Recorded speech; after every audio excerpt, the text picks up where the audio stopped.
and you've made that point very loud and clear, and and in a very articulate way.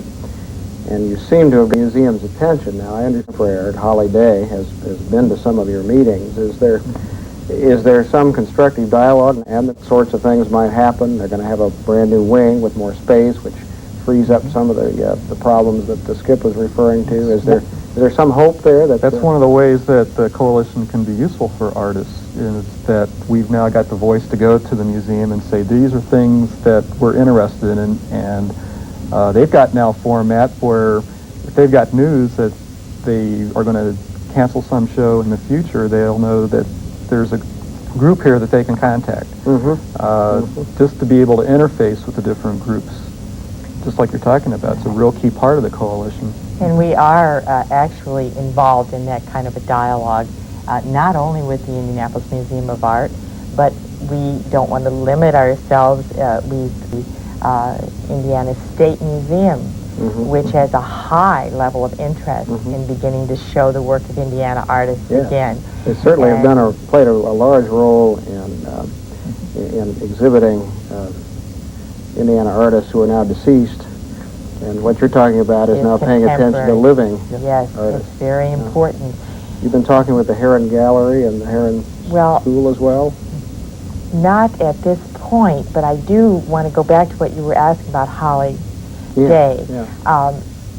We are definitely meeting with Holly. We're meeting with her in the fall. She is very open to exploring our mutual needs and trying to find some ways of reconciling the two groups and meeting what we want, and also seeing what she can possibly do within her limitations. So is there some satisfaction in that, this fledgling organization? You put on a successful show, but do you also feel like you've gotten through and you're making the point? Well, the show is one thing, but really what has to be done, and it seems like Holly is up for it, and also we met a very exciting young curator at the State Museum that was introduced to us by Lee Tyson. Claudia Keel. Very young lady, seems to be very nice. We're trying to actually establish a good solid rapport with curators, which has never really been done in the past.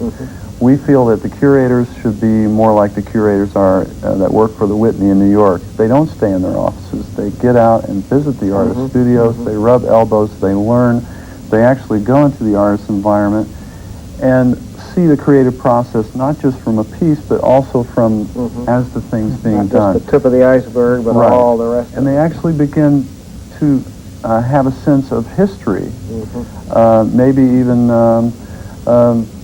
I really think that's important. You know, it hasn't really been done here. There's always been insulation and barriers up between the curatorial structure and the artist. One of the things the Indianapolis Art League has tried to do is to try to foster that sort of relationship with living artists. And have you had any conversations with the Art League about the Joyce? We've talked with Joyce Summers at the Art League from the very beginning. She's been real supportive to helping us get started, and part of the Art League's mission has been in supporting local artists, and they have over the years through the regional show and the shows that they put on there. They do have a limitation in terms of the scale of what they can do, and I think that's an important thing to remember here. Is the Heron Gallery functions in one way, has been a great educational tool in terms of being able to educate the city of Indianapolis as to other forms of contemporary art. The Art League has supported the local artists a lot more, but in the past when there's been like the show at the museum and the regional show at the Art League, this gets back to the question of validation amongst artists. Almost invariably people would save the best for the Indiana Artist Show, and a second piece for the regional, which, you know, sometimes they were exactly at the same, you know, the same month, the same time of the year.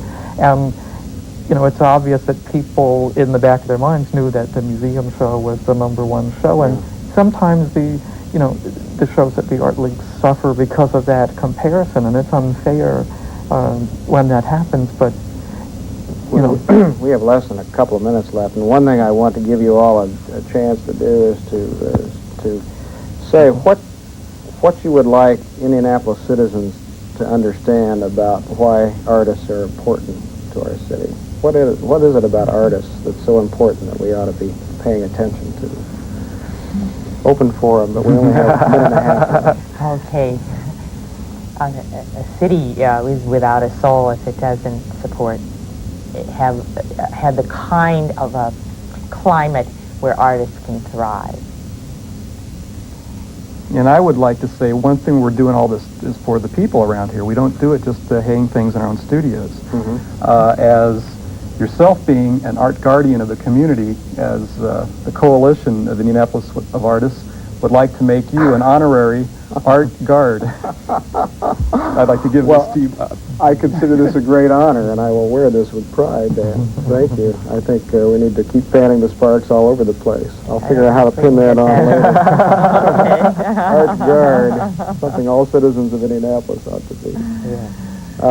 As we now look down the pike, and your show may come down, what other things now in the last minute that we have here can we look for from the Coalition in the next few weeks? We just have a few seconds left. What should we be watching for? Let's see. I think we'll get ourselves organized more officially in the fall. We'll also try to begin programs where educational programs where we try to reach out to other artists and to people in the community more to help explain and give, you know, ourselves a better identity in the community. We keep in touch with each one of you and with your colleagues to keep track of this. It's a very important process. That's why we devoted a whole show to it tonight. Congratulations to each of you and all of your colleagues who we hope are out there watching. And thank you for making me an art guard. I will encourage all of you to go down to the Goodman Quad and see the beginning results of the new Coalition for Indianapolis Artists. That's it for tonight. We'll see you next week at 7:30 on Thursday night here on Indiana Arts. Meanwhile, have an artful week. Good night.